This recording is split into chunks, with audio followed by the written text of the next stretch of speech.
Oi, gente, eu me chamo Cleibson e quero fazer um breve comentário aqui com vocês sobre o livro de Esther, a figura da rainha Esther. Esse escrito foi escrito pelo século III, mais ou menos, antes de Cristo, e traz a grande figura, essa grande mulher, né, serva fiel a Deus, que foi a rainha Esther.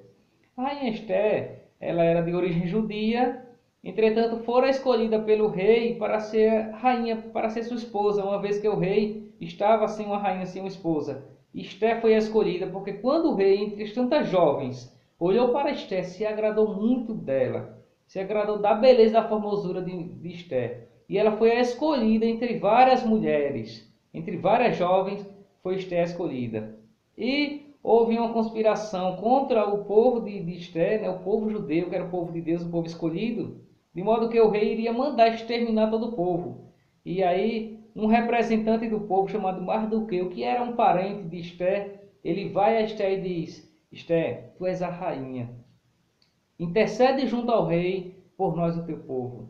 E Esther, ela toma para si esse risco e vai falar com o rei, pedindo a vida do povo. E aí no capítulo 7º, é uma narração belíssima esse capítulo 7º, está escrito: no segundo dia, disse outra vez o rei a Esther, durante a festa: qual o teu pedido, rainha Esther?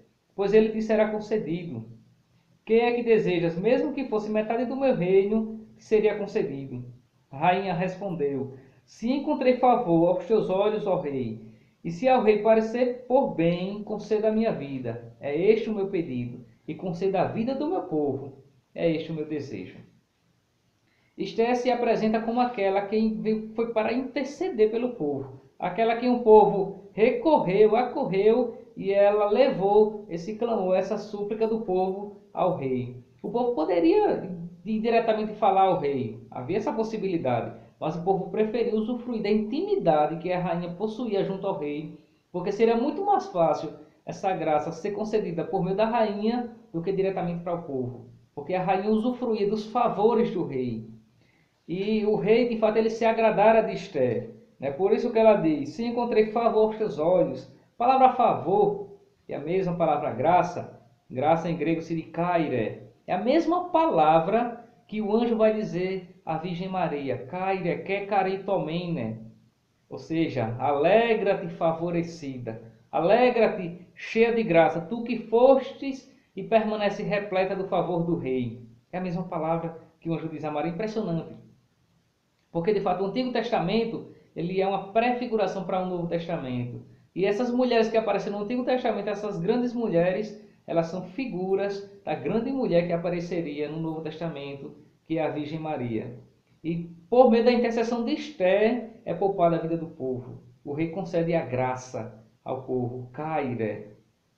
Veja, quando os santos padres da igreja vão ler esta passagem, e quando eu falo aqui em santos padres, eu estou falando nos santos doutores da igreja, aqueles santos teólogos que viveram entre o século II e o século VIII, e aqui a gente lembra Santo Irineu, né, São João Crisóstomo, Santo Agostinho, Santo Ambrósio, entre outros tantos. Quando eles vão ler essa passagem, eles veem em Esther uma prefiguração da Virgem Maria, aquela que fora constituída rainha e queria interceder junto ao rei.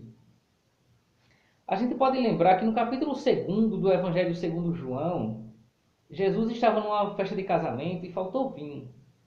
E ao invés de irem falar com o filho, porque poderiam fazer isso, acharam por bem, mais seguro, e falar com a mãe, para que a mãe intercedesse. E vão dizer a Maria: olha, faltou vinho. E Maria chega junto ao filho e diz: olha, eles não têm mais vinho.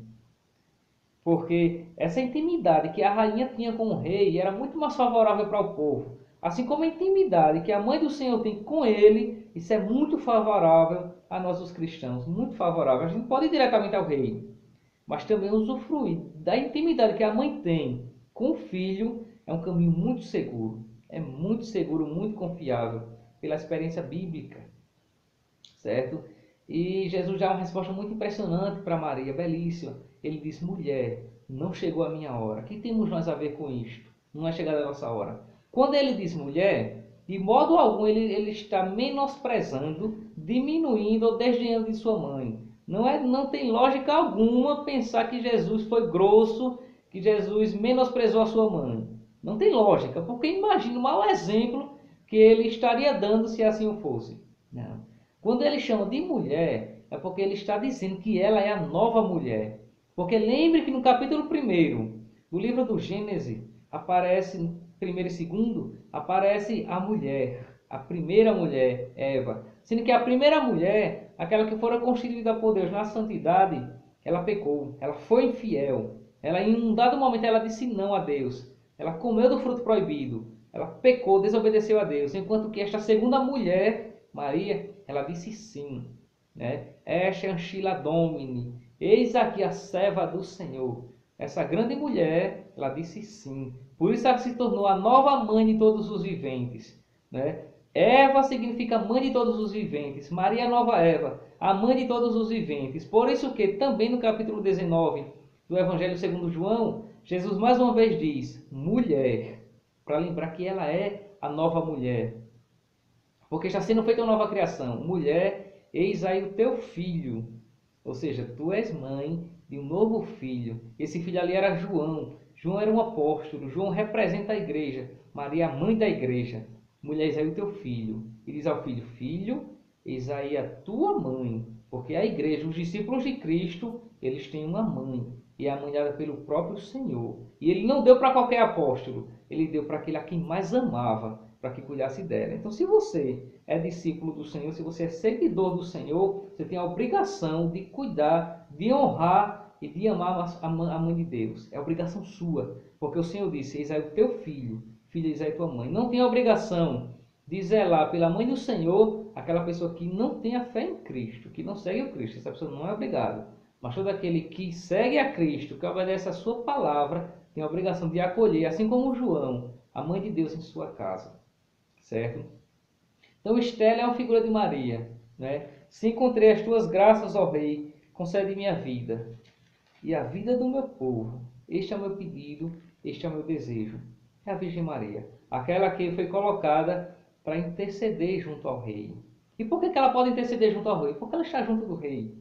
Ela está junto do Rei. É ilógico pensar que aqueles que morreram em Cristo, que morreram na fé cristã, que morreram em Deus, estão no sepulcro. Não tem lógica filosófica, metafísica, nem teológica alguma essa afirmação. Aqueles que morreram em Cristo estão em Deus, estão junto ao Filho Jesus Cristo, já usufruindo da glória dos céus. E de lá está a mãe do Senhor, está Maria, a mãe de Deus, certo?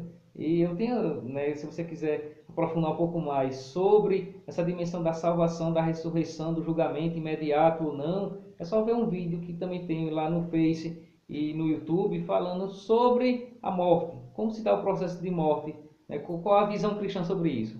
Então hoje, aqui deixar para você esse comentário sobre a Rainha Esther e correlacioná-la à figura de Maria, aquela que veio para interceder. E isso, diga-se de passagem, de modo algum diminui a mediação única do Filho. Jesus é o único mediador entre Deus e os homens, conforme Paulo diz a Timóteo, na sua carta a Timóteo. Ele é o único mediador entre Deus e os homens.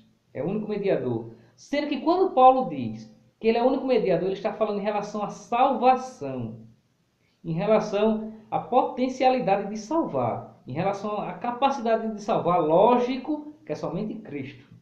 Mas isso não anula a possibilidade de uns rezar pelos outros. Não. Tanto que quantas vezes alguém pede para você, reze por mim, ou você diz para alguém, reze por mim, ore por mim. A intercessão, ela é universal. Nós temos a obrigação caritativa de orar e rezar uns pelos outros. Agora, a mediação é de Cristo. A mediação da salvação é de Cristo, certo? Mas orar, nós podemos orar uns pelos outros, como aqueles que já nos precederam, já estão junto a Deus, também podem orar. E por que podem orar? Porque estão na única igreja de Cristo, estão vivos e são membros da igreja. E os membros, como diz Paulo na carta aos Coríntios, no capítulo 12, eles são solidários uns para com os outros. Eles cuidam uns dos outros e uns dependem dos outros. Então, aqui fica um pouco dessa reflexão sobre a Rainha Esther, que é uma prefiguração da grande rainha, aquela que foi coroada a rainha do céu e da terra, por causa da sua humildade. Conforme mesmo ela disse, está no capítulo 1 do Evangelho de segundo Lucas, no 1 e 2 é belíssimos capítulos que falam da mãe do Senhor, quando ela diz, o Senhor, o Todo-Poderoso, ele olhou para a humildade de sua serva, por isso desde agora Todas as gerações me chamarão de bem-aventurada. Todas as gerações. Então, se você é cristão, se você conhece a palavra de Deus, se você de fato tem fé em Cristo, você tem por obrigação de proclamá-la bendita, de grande mãe de Deus. E ela é grande porque ela se fez pequenina. Por isso ela é um grande exemplo, uma grande seta que nos aponta para o Cristo. Então, fica aqui essa breve reflexão. Um abraço.